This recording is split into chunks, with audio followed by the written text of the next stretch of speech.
Hey everyone, आज के इस लेक्चर में हम बात करेंगे न्यूट्रास्यूटिकल्स के बारे में। लेंथी लेक्चर हो सकता है क्योंकि काफ़ी ज़्यादा चीज़ें हैं इसमें पढ़ने के लिए और सारी चीज़ें इंपॉर्टेंट हैं। तो स्टार्ट करते हैं आज का लेक्चर। न्यूट्रास्यूटिकल्स जो है वो दो टर्म से मिलकर बना है। सबसे पहली टर्म है न्यूट्रा और दूसरी वर्ड है यहाँ पे स्यूटिकल्स। न्यूट्रा का मतलब होता है जो वो सब्सटेंसेस जो हमें न्यूट्रिशन देते हैं उनको हम कहते हैं न्यूट्रा या न्यूट्रिएंट्स, ठीक है। और दूसरा स्यूटिकल मतलब जो आपके ब्यूटी वगैरह को एनहांस करते हैं। तो वो product that it means that the product which are use to provide nutrition और ऑल्सो यूज एज मेडिसिन वगैरह, तो उसको हम कहते हैं न्यूट्रास्यूटिकल्स, ठीक है। अब हम बात करते हैं type of nutraceuticals. So basically दो टाइप पे क्लासिफिकेशन किया गया है। सबसे पहले ट्रेडिशनल है और दूसरा है हमारा नॉन कन्वेंशनल।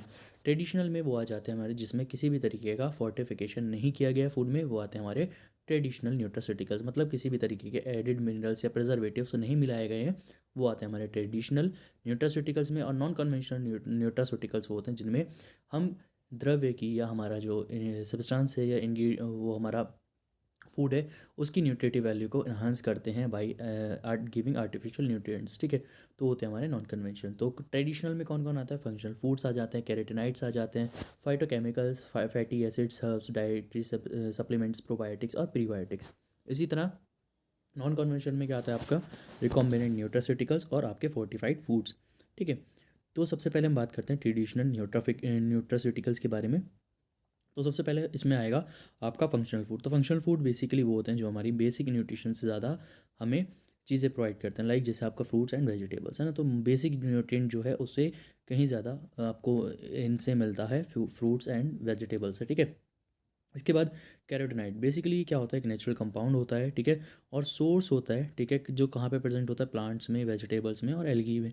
तो कहाँ से मिलता है आपको? प्लांट्स, फ्रूट्स, एल्गी से इसको ऑब्टेन करते हैं। इसमें क्या होता है? मेनली इसका जो फंक्शन होता है वो इम्यून फंक्शन को एनहांस करता है और कैंसर को प्रिवेंट करता है, ठीक है। तो इसकी एक न्यूट्रिटिव वैल्यू हो गई या इसकी स्यूटिकल वैल्यू हो गई, ठीक है। इसके बाद हम बात करते हैं फैटी एसिड। फैटी एसिड क्या होते हैं? वो ये कंपाउंड्स होते हैं ऑयल और फैट के, जो कहाँ प्रेजेंट होते हैं? Animal fat, seeds, olive oil, यहाँ सब पे आपको मिल जाएंगे और इनका वाइडली आयुर्वेदा में यूज़ देखने को मिलता है, ठीक है।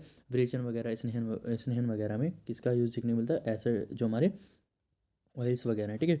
इसके बाद है डाइटरी फाइबर्स। डाइटरी फाइबर्स में क्या आ जाता है आपका? कार्बोहाइड्रेट, पॉलीमर जैसे। ये मेनली क्या आते हैं आपके? रफेजेस, जो आपके सैलड वगैरह उसको इनमें इंक्लूड किया गया है, ठीक है। अब है फाइटोकेमिकल। फाइटोकेमिकल बेसिकली क्या होते हैं? बायो एक्टिव कंपाउंड होते हैं जो किसके अंदर प्रेजेंट होते हैं? फूड के इनसाइड, ठीक है। इसके बाद डाइटरी सप्लीमेंट्स लाइक आपका आयरन, विटामिन, फॉलिक एसिड या फिर कैल्शियम फूड वगैरह। अब ये नेक्स्ट आता है हमारा प्रोबायोटिक। प्रोबायोटिक बेसिकली क्या होते हैं? वो फूड जिनके अंदर लिविंग बायो ऑर्गेनिज्म प्रेजेंट होते हैं उनको हम कहते हैं प्रोबायोटिक। जैसे हमारा दही वगैरह, ठीक है, उसके अंदर बैक्टीरिया, लैक्टोबैसिलस, तो वो किस में आ जाती है? हमारी प्रोबायोटिक फूड में आ जाता है। इसके बाद है non conventional approach. Non conventional approach मतलब क्या है? वो टाइप के फूड्स इसमें आएंगे या जिसमें क्या किया हमने? न्यूट्रिशन वैल्यू को इन्हांस कराया किसी आर्टिफिशियल वे में। तो इसमें कौन आ जाएगा? हमारा फोर्टिफाइड न्यूट्रास्यूटिकल्स आ जाएंगे। फोर्टिफाइड न्यूट्रास्यूटिकल्स बेसिकली क्या होते हैं? आर्टिफिशियली सिंथेसाइज फूड्स होते हैं और फूड प्रोडक्ट होते हैं जिनमें हम क्या करते हैं? माइक्रो न्यूट्रेंट्स या वाइटामिन को ऐड कराते हैं, जैसे लाइक हमारा फ्रूट जूस वगैरह। इसके बाद है रिकॉम्बिनेंट न्यूट्रास्यूटिकल। रिकॉम्बिनेंट न्यूट्रास्यूटिकल मतलब जो हम दो स्पीशीज़ को आपस में क्या करते हैं? उनका डीएनए कंबाइन करा के एक नई स्पीशीज़ को जनरेट करते हैं, जैसे आपने 12th में पढ़ा होगा, है ना, गोल्डन राइस। तो वही सारी चीज़ें यहाँ पर आ जाती हैं। तो produce by genetic and biotechnology का यूज़ करके, जैसे लाइक आपका गोल्ड कीवी फ्रूट्स और आपका गोल्डन राइस वगैरह। अब इसमें हमें क्या पढ़ना है? आयुर्वेदिक प्रोस्पेक्टिव क्या है? प्रेस है ना उसके न्यूट्रास्यूटिकल्स के। जैसे मंड, तो आपने पढ़ा होगा डिफरेंट कल्पनाएं। तो मंड क्या करती है? अग्निदीपन होती है, वात का अनुलोमन करती है। पेया भी अग्निदीपन होता है और दौर्बल्य को नाश करने वाला होता है। विलेपी तर्पण करती है या वागुबल्य होती है। यूष आपका जो है अग्निदीपन है या हृदय होता है। मांसरस प्रणान श्वास और कास में हेल्प करता है, ठीक है। और अगर हम बात करते हैं तक्र का, तो हृदय, वात कफ और जो हमारा इनको नाशक करने वाला होता है, ठीक है, हृदय होता है और वात कफ को नाशक करने वाला होता है। जो आपका खाद है उसमें क्या होता है? हृदय होता है, वात कफ नाशक होता है, ठीक है।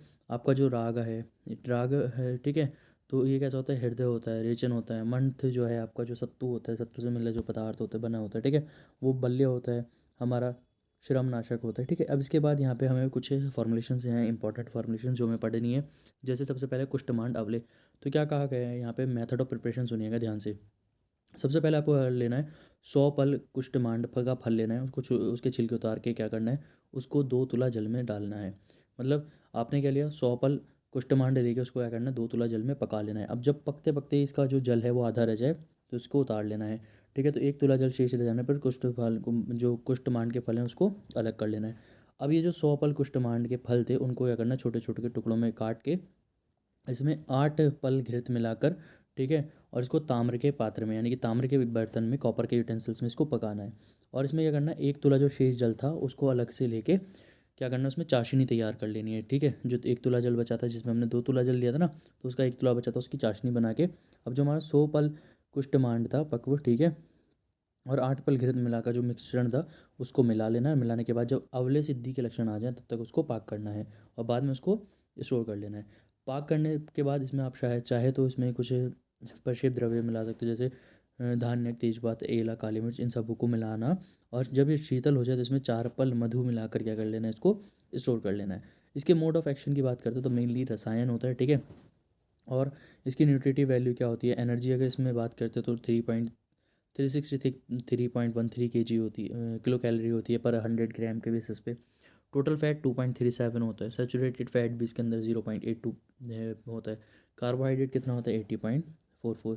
इसी तरह शुगर की बात करते हैं तो 69.72। सोडियम की अगर हम बात करते हैं mg में तो 498.51। आयरन भी प्रेजेंट होता है 1.30। तो ये सारे कंपोनेंट दिए हैं जो इसके अंदर प्रेजेंट होते हैं। तो इसकी ये न्यूट्रिटिव वैल्यू यहाँ पे आपको दी हुई है। रिसर्च अपडेट की बात करें, एक रिसर्च की गई थी भाई बरिया एम सिंह। ठीक है, इन्होंने क्या कहा था, ये जो हमारा कुष्ठमांड अवले है इसकी इंपॉर्टेंस देखी गई थी चाइल्ड की हेल्थ और ग्रोथ में, क्योंकि इसके पास काफ़ी ज़्यादा न्यूट्रिटिव वैल्यू है। अभी मैंने आपको बताया, कार्ब है, शुगर है, फैट है, आयरन है, तो ये सब चीज़ें हैं। तो इसमें क्या था, जो इसका यूज़ किया गया था किसके ऊपर, चिल्ड्रंस में, तो वहाँ पे हेल्थ और ग्रोथ उनकी अच्छी देखी गई थी इसका यूज़ करके। इसके बाद है नेक्स्ट हमारा प्रेरणा मोदक। तो प्रेरणा मोदक की ट्रिक क्या है, इसमें इंग्रेडिएंट्स कैसे होगा, पीएम लाया सीतोपला। तो पीएम पी से हो जाएगा प्रियाल, एम से हो जाएगा मधुयष्टि, लाया से हो जाएगा लावा, और सीतोपला से हो जाएगा आपका सीतोपला। इन सब को यूज़ करना होता है। ठीक है, इसमें क्या है हमारा प्रेरणा मोदक, मतलब इन सबको यूज़ करके हम क्या बनाते हैं, मोदक का फॉर्मेशन करते हैं। अब इसका मोड ऑफ एक्शन की बात की जाए तो इसके अंदर जो लाजा है वो क्या है, तर्पण की प्रॉपर्टी शो करता है। मधुयष्टि है, मेध्य है। ठीक है, और जो हमारा प्रेरणा है, ठीक है, तो ये जो हमारा प्रेरणा मोदक है जो यष्टि मधु वगैरह से मिलकर बना है, तो वो क्या करता है, तर्पण और स्ट्रेंथ को बढ़ाता है। इसकी न्यूट्रिटिव वैल्यू की बात की जाए तो प्रोटीन प्रेजेंट है, carbohydrate, fruits, fibres, fat, energy values, ठीक है, कैलोरी और कार्बोहाइड्रेट वगैरह ये मैंने यहाँ पे दी हुई है, आप लिख सकते हो इसको। ठीक है, इसको मैं स्किप कर रहा हूँ ताकि लेक्चर ज़्यादा लंबा ना हो।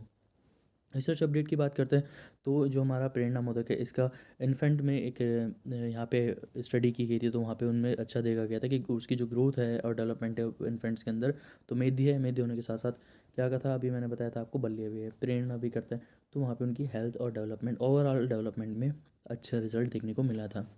इसके बाद नेक्स्ट है हमारा च्यवनप्राश अवलेह। तो च्यवनप्राश अवलेह के में इंपॉर्टेंट है इंग्रेडिएंट्स यहाँ पे पता है आपको, बल्ब, अग्निमाशु, नागंबारी, पाटला, शालपन्नी, एला, पिष्णपन्नी, मोदकपन्नी, मांसपन्नी, बला, पिपली, कोक्षूर, उत्पल, बृहति, कंटकारी, सिंगी, तमलाई, द्रक्षा, जयंती, विदारी। ठीक है, ये सारे यहाँ पे द्रव्य हैं। तो इन सब द्रव्यों को जो हम प्रिपरेशन करते हैं ये आपने पढ़ा होगा च्यवनप्राश अवलेह में। अगर नहीं पढ़ा है तो मैंने नेक्स्ट वीडियो इसके ऊपर पूरी प्रॉपर एक वीडियो बनाई हुई है, आप वहाँ से जाके देख सकते हो, लिंक मैं डिस्क्रिप्शन बॉक्स में दे दूँगा। इसमें क्या कर, आंवले की यूज़ करते हैं, वाटर, घृत, तेल, ठीक है, और कुछ प्रक्षेप द्रव्य यूज़ करते हैं जैसे पिपली, त्वक, एला पत्र वगैरह, नागपत्र वगैरह। इसकी डोज कितनी होती है, मेनली 12 से 24 ग्राम होती है। और मोड ऑफ एक्शन कहाँ पे होता है, इसका यूज़ एज रसायन की तरह यूज़ किया जाता है। ठीक है, और इसकी जो न्यूट्रिटिव वैल्यू है, इसमें फैट प्रेजेंट है, protein, carb, sodium, vitamin, energy वगैरह सब चीज़ें इसमें प्रेजेंट होती हैं। मतलब एक रिच सोर्स है हमारे न्यूट्रिएंट्स की। केस स्टडी की बात की जाए, एक केस स्टडी की गई थी च्यवनप्राश अवलेह में, तो देखा गया था बेसिकली जो च्यवनप्राश अवलेह वो आपकी इम्यून सिस्टम को इन्हांस करता है, और कौन से इम्यून सिस्टम को, आपकी जो आईजीई इम्यूनिटी है, एंटीबॉडीज उनको इन्हांस करता है। तो ये इसकी एक क्लिनिकल स्टडी या केस स्टडी च्यवनप्राश के ऊपर की गई थी। इसके बाद है हमारा नेक्स्ट फलागिरित। ठीक है, तो फलागिरित के यहाँ पे इंग्रेडिएंट्स कौन कौन से, मंजिष्ठा, कुष्ठ, तगर, हरित की, विविध की, आंवले की वसा, हरिद्रा, मेधा, दारू, हरिद्रा, मोदक, पन्नी, दीपिका, कटुरोहिणी, पैस्या, हिंगू का, कोली, विजय, गंधा, शतावरी, घृत और क्षीर, इन सब को लेना है। ठीक है, वही जो आपने स्नेह कल्पना की निर्माण की जो विधि है सेम उसको आप इसके तरह बनाना है। इसमें घृत आपको 76 768 ग्राम लेना है, और जो आपका क्षीर है मतलब दूध है वो 3.072 लीटर लेना है। बाकी के जो द्रव्य जितने भी मैं यहाँ पे बताए हैं वो आपको 12 ग्राम लेने हैं। इसका मोड ऑफ एक्शन क्या है, ये हमारे शुक्र दोष को नाश करने वाला होता है। फैट इसमें प्रेजेंट है, विटामिन है, कैलोरीज होती हैं, कोलेस्ट्रॉल, यहाँ पे सब इनकी न्यूट्रिटिव वैल्यू है। तो इसके ऊपर एक केस स्टडी की गई थी, क्लिनिकल ट्रायल किया गया था पहले तरीके में, और देखा गया था कि फ़ीमेल में जो इनफर्टिलिटी वगैरह उसमें काफ़ी ज़्यादा इसको जब वहाँ पे उत्तर बस्ती दी गई थी तो वहाँ पे इसका काफ़ी अच्छा ट्रीटमेंट देखने को मिला था। इफेक्टिव ट्रीटमेंट यहाँ पे देखने को मिला इन इनफर्टिलिटी। तो इसका जो यूज़ है मेन वो किसमें, फीमेल इनफर्टिलिटी में यूज़ देखने को मिलता है। इसके बाद है हमारा सौभाग्य शुंठी। सौभाग्य शुंठी में कसेरू, श्रृंगाटक, आंवला, मुस्ताश, श्वेत जीरक, कृष्ण जीरक, जातिपल, जाति कोश, लवंग, ये सब इंग्रेडिएंट्स यहाँ पे लिखे हुए हैं। मैं नोट्स आपको डिस्क्रिप्शन बॉक्स में लिंक दे दूँगा, आपको नोट्स मिल जाएंगे मेरे टेलीग्राम चैनल से, आप इसको एक्सेस कर सकते हो, ठीक है। तो यहाँ पे सभी द्रव्य जो हैं आपको 24 ग्राम में लेना है। सिर्फ आपको जो तेल है, जो सरपी है, जो सीता है, इन सबको, सीता को कितना लेना है, 1.440 kg लेना है। सरपी यानी कि घृत को 384 ग्राम लेना है। जो आपका क्षीर है, दूध है, 1.536 लीटर लेना है। इसकी डोज की बात की जाए वही 12 ग्राम देंगे। मोड ऑफ एक्शन बेसिकली क्या है, इसके अंदर जो फॉर्मुलेशन है लाइक अग्निमांत है, गृहिणी यहाँ पे यूज़ किया जाता है, ठीक है। विसूचिका में यूज़ किया जाता है, सूतिका रोग में यूज़ किया जाता है, और जो पोस्ट फर्टिलिटी की प्रॉब्लम्स हैं लाइक इम्पेयर्ड लोकोमोशन वगैरह, तो उसको भी हेल्प करता है। इसकी न्यूट्रिटिव वैल्यू यहाँ पे दी हुई है, प्रोटीन, आयरन प्रेजेंट है, प्रोटीन, फैट, कार्बोहाइड्रेट वगैरह सारी चीज़ें यहाँ पे प्रेजेंट हैं, और कितनी कितनी है ये भी मैंने यहाँ पे इसको मेंशन किया हुआ है। इसके बाद हम बात करते हैं स्टडी। तो एक सौभाग्य शुंठी के ऊपर चूर्ण और पाक शो इफेक्ट ऑन सूती का काल, ठीक है। तो सूती का काल में इसका काफ़ी ज़्यादा रोल देखने को मिलता है, तो ये था। इसके बाद हमारा शतावरी घृत। शतावरी घृत में क्या लेते हैं, शतावरी की मूल, गाय का दूध और गाय का घृत, इसको लेना है। शतावरी मूल 20 kg लेनी है, जो काउ मिल्क है उसको 20 लीटर लेना है, और जो घृत है उसको 3 लीटर लेना है। बाकी के जो द्रव्य हैं वो आपको 12 ग्राम लेना है। जैसे जीवक ऋषभक मेगा, तो इसमें मेनली दशमूल आप यूज़ करते हो, ठीक है। जीवक ऋषभक, मेधा, महामेधा, काकोली, काकोली, रिद्धि वृद्धि, ठीक है। ये सारी चीज़ें आपको यहाँ पे लेनी है। मोदक, पन्नी, मांस, पन्नी, मुलेठी, शतावरी, तो ये 12 ग्राम लेनी है। साथ में हिंगू हनी लेना है 400 ग्राम, पिपली लेनी है 400 ग्राम, और शुगर लेना है 500 ग्राम। इन सब को लेके जब आप इसको स्नेह सिद्धि की तरह बनाओगे, स्नेह पाक की तरह बनाओगे, तो जो घृत तैयार होगा वो हमारा शतावरी घृत।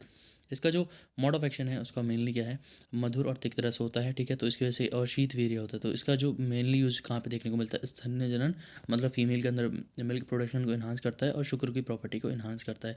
तो मिल्क और शुगर पे इसका ज़्यादा रोल देखने को मिलता है। इसमें कैलोरीज वगैरह, vitamin B1, B2, B3, B5, B6, B7, तो विटामिन बी कॉम्प्लेक्स इसके अंदर पूरी तरह से प्रेजेंट होता है। और अगर हम रिसर्च अपडेट की बात करते हैं तो वर्णा ए और कामिनी डी कुमार ने एक ये वहाँ पे रिसर्च की थी, तो उन्होंने देखा गया था कि जो इसकी उत्तर बस्ती दी गई थी शतावरी घृत की, उसमें क्या था, फीमेल की इनफर्टिलिटी में काफ़ी अच्छा यूज़ था।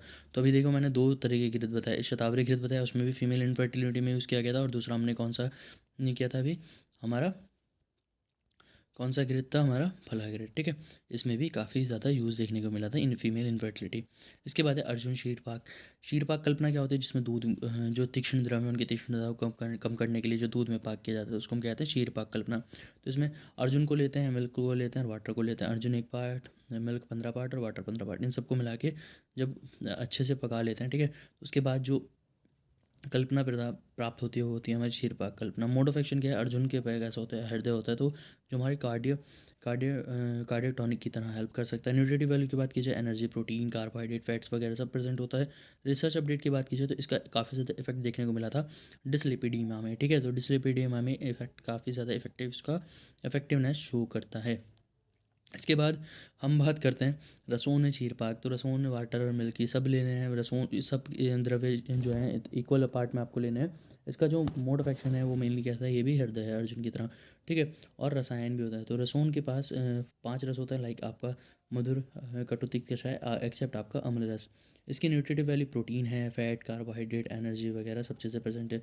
अभी जो हमारा रसोन है, ठीक है, यानी कि जो लहसुन है उसकी जो प्रिपरेशन है, तो जो आचार्य चरक के अकॉर्डिंग बताया गया और आचार्य सुश्रुत के अकॉर्डिंग या आचार्य षडंगर के अकॉर्डिंग, तो सबसे बेस्ट जो है वो जो मेथड ऑफ प्रिपरेशन बताया गया चरक संहिता के was the best method to prepare आपका रसोन कल का, ठीक है।